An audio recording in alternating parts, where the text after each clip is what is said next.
Assalamualaikum warahmatullahi wabarakatuh. Salam rahayu, salam sejahtera, salam damai, salam persaudaraan untuk seluruh umat manusia sedunia. Bertemu kembali dengan kami Basis di channel Cahaya Hati. Channel yang mempelajari tentang ilmu ajaran agama, ilmu hakikat, ilmu ajaran ruhani, ilmu hakikat, dan ilmu ajaran berketuhanan atau ilmu hakikat pula. Karena ini semua adalah perjalanan hakikat pada dasarnya, yang hakikat ini mewujud ke dunia. Baik saudara-saudaraku yang budiman dimanapun Anda berada, khususnya pemirsa yang ada di Nusantara. Pada kesempatan kali ini kami akan coba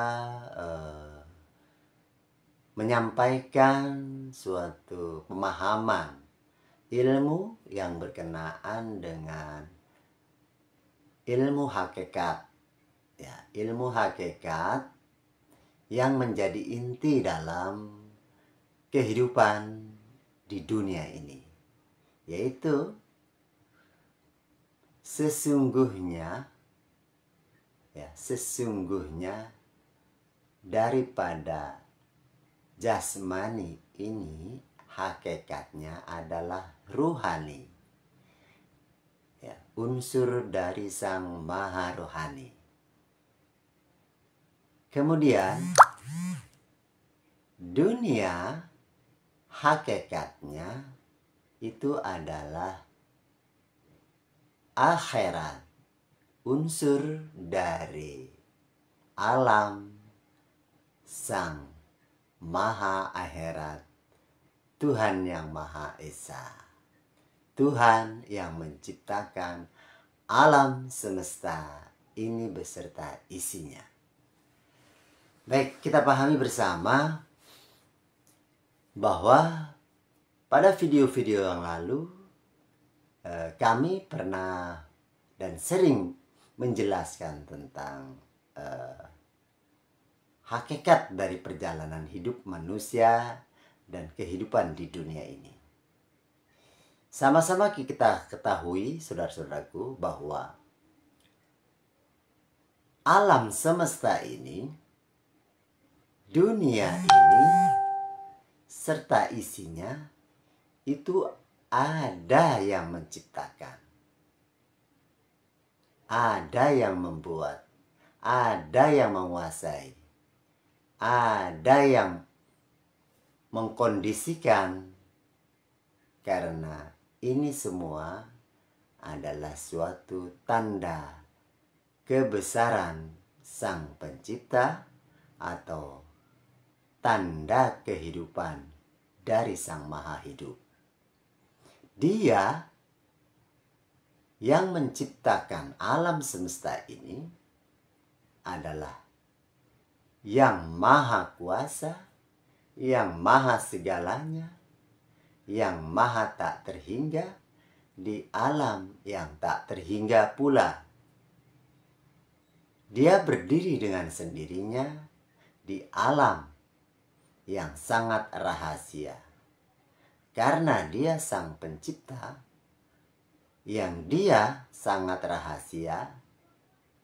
Dengan dia mempunyai sistemnya atau dengan sistemnya dia Sang Pencipta, maka dibuatlah sistem tentang rahasia kebesaran persifatan dia yang mewujud menjadi tanda akbarnya. Segala sesuatu yang ada di dunia ini ada yang membuat. Alam semesta ini ada yang membuat, ada yang menciptakan. Di dunia ada suatu benda, analogikanya, ya, itu ada yang membuat. ada pemiliknya. Seperti itu. Ini analogikanya sehingga kita bisa memahami makna. Seperti itu. Nah, hakikat daripada kehidupan manusia dan alam semesta ini adalah berasal dari Sang Maha Hidup yang menciptakannya. Karena dia mempunyai sistem, Tuhan yang Maha Sistem, dia mengutus rahasianya. Rahasia apa? Seluruh unsur rahasia kebesaran persifatannya. Sifat rahasianya, sifat kekuasaannya, sifat namanya, sifat zatnya atau wujudnya, sifat geraknya, ya, seluruhnya ya diutus. Ya. Nah, semuanya itu adalah unsur daripada kehidupan. Ya. Unsur-unsur rahasianya adalah unsur rahasia kehidupan. Nah, rahasia kehidupan adalah yang ada di dalam diri kita itu rohani. Maka yang diutus itu unsur rohani, unsur kehidupan dari Sang Maha Hidup, Maha Rohani. Maka dia Sang Maha Kehidupan, Sang Maha Unsur Rohani, Sang Maha Rohani memercikan, mengutus unsur rohani, bagian daripada rohaninya. Nah, mengutus dari unsur rahasia kebesaran persifatannya atau unsur rohani, dia diutus. Namanya utusan. Dia mengutus berarti dia yang mengutus. Yang diutus, utusan, unsurnya dia. Kemudian oleh dia, ya, tadi alam yang pertama adalah alam maha sendirinya atau maha akhirat atau maha rohani. Kemudian unsurnya dia, unsur rohaninya, ya, diutus ke alam yang kedua, jadi alam unsur rohani. Kemudian alamnya alam akhirat, tadinya alam maha akhirat. Kemudian rohani itu oleh dia Sang Maha Rohani karena sebuah persifatan diwujudkan oleh dia, oleh Tuhan, oleh Sang Maha Rohani. Unsur rohani itu diwujudkan oleh dia Sang Maha Rohani. Dunia menempati wadah jasmani. Seperti itu. Unsurnya dia rohani diwujudkan menempati wadah jasmani di dunia. Nah, sebagai apa jasmani itu? Sebagai alat. Jasmani ini baru, barang baru karena di dunia. Barang yang lamanya artinya unsur yang lamanya, unsur yang terdahulunya adalah unsur rohani. Unsur kodim, dia maha kodim. Ya, unsur yang diutus saja unsur kodim. Ya, di alam yang kedua. Kemudian di alam yang ketiga, alam dunia, unsur kodim itu menempati wadah. Dan persifatan unsur kodim menempati mewujud kepada jasmani. Mewujudnya kenapa? Unsurnya mewujud. Contoh, rohani melihat. Unsurnya, ya, unsur persifatan melihat diwujudkan pada penglihatan mata manusia dari unsur rahasia itu. Kemudian unsur rohani sifatnya mendengar, diwujudkan melalui pendengaran telinga. Seperti itu. Unsur rohani itu berkuasa, diwujudkan lewat apanya? Lewat seluruh organ tubuh manusia. Seperti itu. Dapat menguasai tangan, bisa menguasai benda, kaki, bisa menguasai berjalan, melangkah, dan sebagainya. Seperti itu, saudara-saudaraku. Maka, manusia jasmani ini bisa hidup di dunia karena ada unsur rohani. Unsur yang terdahulu, unsur kodim atau kidam, ya, terdahulu. Nah, kidam kemudian mewujud ke dunia. Jadi unsur rohani mewujud ke dunia menempati wadah jasmani. Kemudian tentang alam, Tuhan yang menciptakan alam semesta ini adalah Tuhan di maha akhirat yang berdiri sendiri, ya, tiada awal tiada akhir, sangat rahasia seperti itu karena dia maha gaib, ya, dengan rahasia kebesarannya. Kemudian maha akhirat, maka dia mengutus daripada utusan unsur alamnya ke alam yang kedua, namanya alam akhirat, alam persifatan, alam yang gaib, tidak wujud, alamnya ruhani, unsur persifatan pula. Nah, unsur alam akhirat yang isinya persifatan mewujud menjadi dunia, menempati dunia. Unsur alam akhirat itu menempati, ya, wujud alam dunia. Segala yang ada di alam akhirat persifatannya sifat perjalanan kehidupan, tentang kehidupan, tentang perjalanan hidup, ya, tentang baik, tentang buruk, ya, tentang kesucian, tentang kekuasaan, dan sebagainya seperti itu. Rahasia-rahasia itu mewujud di dunia.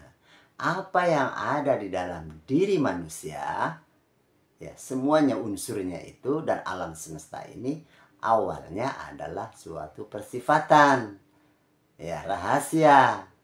Di alam akhirat ada persifatan melihat, berkuasa, hidup, berkembang, tumbuh, berjalan, dan sebagainya. Karena itu sebuah alam persifatan, alam hakikat.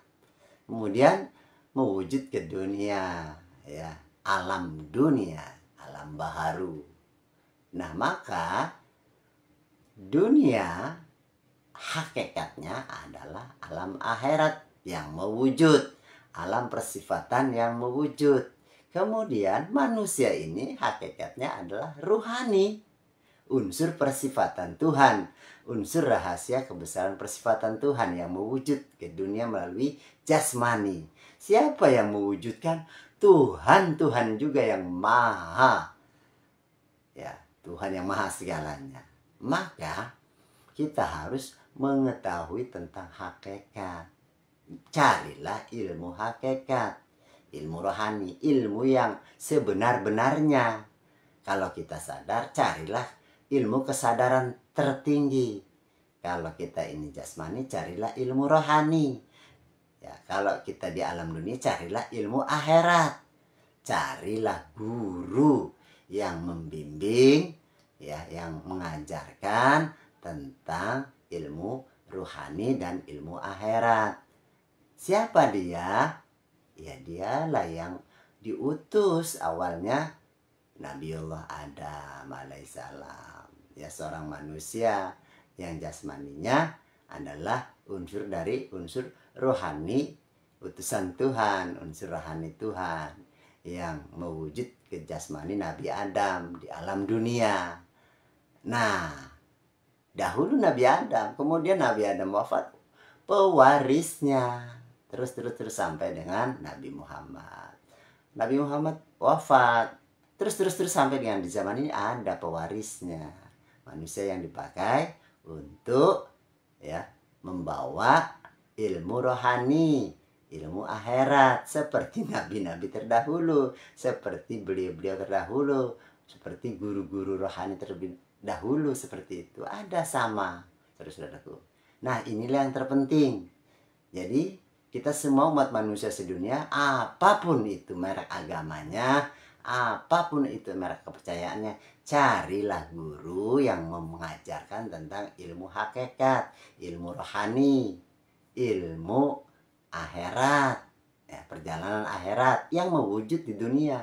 Kita jika ketemu dengan ilmu rohani, ya, kemudian sedangkan rohani itu alamnya akhirat dan itu mewujud ke dunia, kita tetap hidup di alam dunia.